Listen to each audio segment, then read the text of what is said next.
All right, with so much expectation ahead of the State of the Nation address tomorrow, of course, SABC political editor Mzwandile Mbeje joins us from Genadendal, the President's official residence in Cape Town. Mzwai, very good evening to you.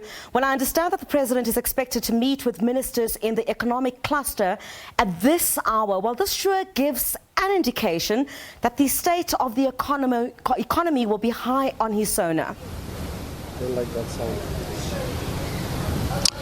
Absolutely. Good evening to you, Griselda.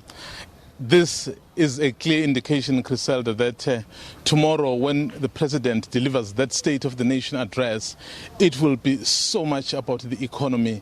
It will be so much about the direction this country has to take in terms of correcting the economic difficulties that it is going through. In fact, looking at the stats results yesterday, which basically said the economic situation or the unemployment rate remains at exactly the same situation as when it was released last time.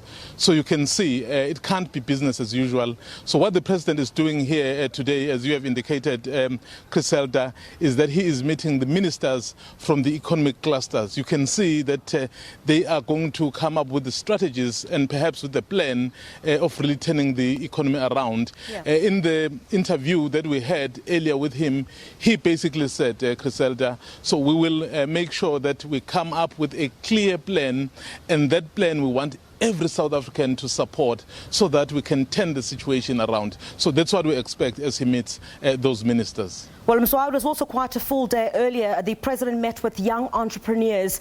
Do we know what he said about the role of young people in boosting the economy? Well, indeed, it's still the same thread. So everything that he is doing has to do with business, has to do with economy. So these are young people, these are young business people who are, some of them are aspiring, some of them really are already in the business.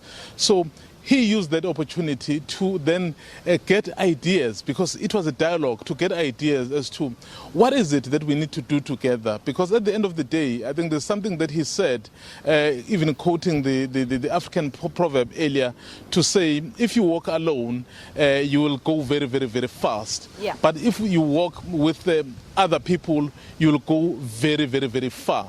That is the strategy that he is using. So he is trying to get everyone on board, everyone who has ideas, everyone who can be able to help in unlocking the potential that this country has, but somehow it remains stagnant. So he is trying to get everyone who has an idea to come along. So that's what he is doing. So that was the same thread that he was doing during the day when he was meeting the young people. Well, Mzwai, the buy-in that he does not seem to be getting is that, of course, of the EFF, openly threatening to disrupt the State of the Nation address. Do you know if Parliament has put any extra measures in place to deal with that? Well, we tried to speak to Parliament to say this threat has been out in the open. They've spoken about it. They've basically said so they will disrupt the speech if it doesn't fire the Public Enterprises Minister. But Parliament, Griselda, has been very clear to say there are no extra measures that we'll take. So there are rules that are there in Parliament. Those rules are sufficient to deal with whatever EFF tries to do. So it's going to be very interesting. I mean, everyone is going to be watching. And if you even look at the posture, the tone, and what the EFF has been doing. In fact, I remember as soon as he was elected, Griselda, the chairperson of the AU, the EFF issued a statement to say this is a lost opportunity.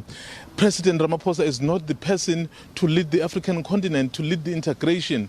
And then given what they had said before, that when he starts, they start.